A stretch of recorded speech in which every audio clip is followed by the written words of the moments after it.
দেখছেন কলকাতা টিভি সংবাদ সারাদিন নিয়ে আপনাদের সঙ্গে রয়েছে ভাস্বতী। আর শুরুতে যে গুরুত্বপূর্ণ খবরে নজর রাখবো, ন্যায় সংহিতা বিল পাশ স্বরাষ্ট্রমন্ত্রী অমিত শাহ।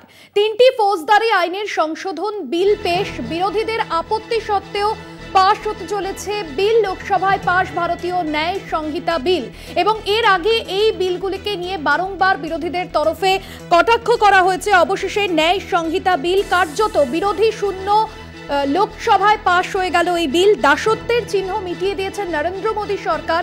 বিল পাশের সময় লোকসভায় বক্তব্য রাখতে গিয়ে এমনটাই বলেছেন স্বরাষ্ট্রমন্ত্রী অমিত শাহ। পাশাপাশি 100 বছরের পুরনো আইনে বদল আনা হয়েছে এবং প্রথমবার সংবিধান অনুযায়ী আইন হতে চলেছে। ব্রিটিশ আইন বদলাবেন নরেন্দ্র মোদী সরকার। প্রথমবার জঙ্গি দমনে কঠোরতম আইন প্রণয়ন করছে কেন্দ্রের সরকার। নিউজরুম থেকে রয়েছেন আমাদের প্রতিনিধি অঙ্কুর ভট্টাচার্য। অঙ্কুরদা, আমরা দেখেছি বিরোধীদের বারংবার আপত্তি ছিল এই বিলকে কেন্দ্র করে এবং অবশেষে বিরোধী শূন্য লোকসভায় পাশ হয়ে গেল এই বিল। কতটা তাৎপর্যপূর্ণ এবং কি কি সুবিধে থাকছে ভারতীয় নাগরিকদের ক্ষেত্রে?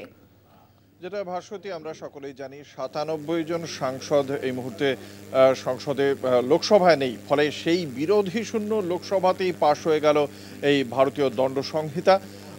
গত 11ই অগস্ট বিলটি সম্পর্কে প্রাথমিকভাবে আমাদের জানিয়েছিলেন কেন্দ্রীয় স্বরাষ্ট্রমন্ত্রী অমিত শাহ। সেই সময় কিন্তু বিভিন্ন রাজ্যের মুখ্যমন্ত্রী, আমাদের রাজ্যের মুখ্যমন্ত্রী মমতা বন্দ্যোপাধ্যায় সহ অনেকেই জানিয়েছিলেন যে যেহেতু এই বিলটি অত্যন্ত তাৎপর্যপূর্ণ, ভারতীয় জনগণের ওপর এই বিলের একটা প্রভাব থাকবে, তাই এই বিলটিকে এখনই তাড়াহুড়ো করে পেশ করা উচিত নয়। বিলটি সাময়িকভাবে প্রত্যাহার করা হয়, কিন্তু তারপরে এই বিলটিকে কিন্তু আমরা দেখলাম শীতকালীন অধিবেশনে সমস্ত সাংসদদের সাসপেন্ড করে বিলটিকে পেশ করা হলো এবং তা অবশেষে পাশও হয়ে গিয়েছে।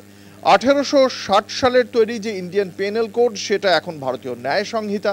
1898 সালের ক্রিমিনাল প্রসিডিওর অ্যাক্ট, সেটা এই মুহূর্তে ভারতীয় নাগরিক সুরক্ষা সংহিতা। আর 1872 সালের ইন্ডিয়ান এভিডেন্স অ্যাক্ট, ভারতীয় সাক্ষ্য আইন। এই বিলের মধ্যে যেটা বারংবার বলা হয়েছে যে রানীর কথা বারংবার উল্লেখ ছিল, লন্ডনের রানীর কথা উল্লেখ ছিল এর আগের অ্যাক্টে 100 বছর আগে ব্রিটিশ সময়, সেটাই স্বাভাবিক, সেটাকে সরিয়ে দেওয়া হয়েছে, দাসত্ব থেকে মুক্তি দেওয়া হয়েছে এই বিলের মাধ্যমে।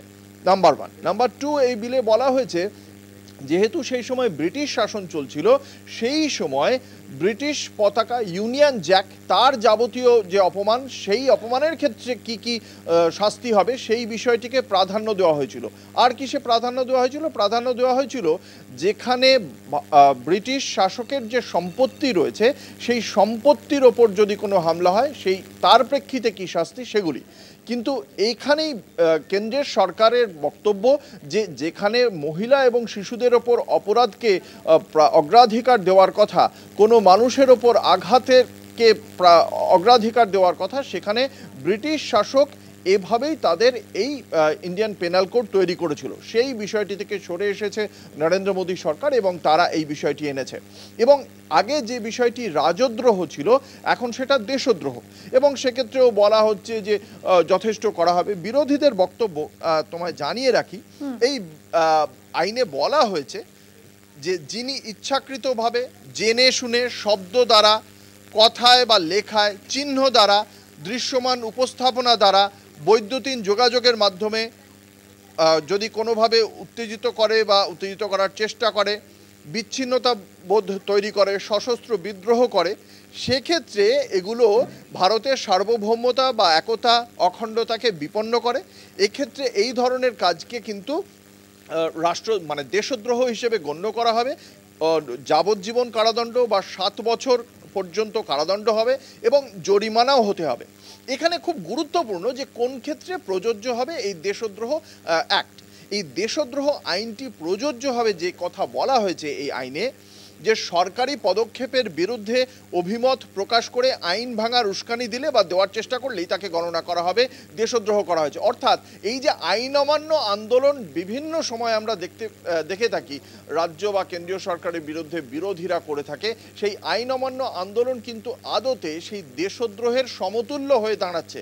অর্থাৎ সরকার বিরোধী কোনো কথা বললেই সরকার যদি মনে করে, তাহলে তাকে দেশদ্রোহী বলে তকমা লাগিয়ে তাকে আবার কারাদণ্ডে দণ্ডিত করতে পারে, যেটা বারংবার এই মোদি জমানায় বিরোধীদের একটা বড় অভিযোগ যে মোদি সরকারের সময় এই ব্যবহারটা সবচেয়ে বেশি করা হয়েছে। তবে এখানে গুরুত্বপূর্ণ কয়েকটি বিষয় রয়েছে। যে আইন তৈরি করা হয়েছে সেক্ষেত্রে মহিলা ও শিশুদের প্রাধান্য দেওয়া হয়েছে, ব্যক্তি হত্যার ক্ষেত্রের বিষয়টি প্রাধান্য দেওয়া হয়েছে, এবং তার সঙ্গে সঙ্গে যদি গণপিটুনিতে কারোর মৃত্যু হয়, সেই গণপিটুনিতে মৃত্যু হলেও কিন্তু সেই ব্যক্তিকে প্রাণদণ্ড দেওয়ার মতো একটা সিদ্ধান্তের কথা এই আইনের বলা হয়েছে।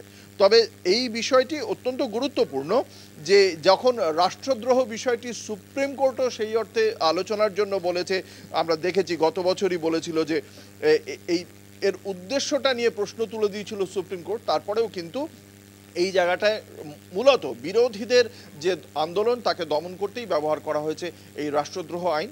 প্রাথমিকভাবে এমনটাই মনে করছেন আইন বিশেষজ্ঞরা। আজকে সেই আইনটি শেষ পর্যন্ত বিরোধী সাংসদরা কেউ না থাকায় একেবারে বিরোধী শূন্য সংসদে সেটি পাশ করলেন কেন্দ্রীয় স্বরাষ্ট্রমন্ত্রী, পেশ করলেন কেন্দ্রীয় স্বরাষ্ট্রমন্ত্রী, এবং তারপর তা যথারীতি পাশ হয়ে গিয়েছে। ভাস্বতী, একেবারে ধন্যবাদ জানাবো অঙ্কুরদা। আমাদের প্রতিনিধি অঙ্কুর ভট্টাচার্য সরাসরি ছিলেন নিউজ রুম থেকে।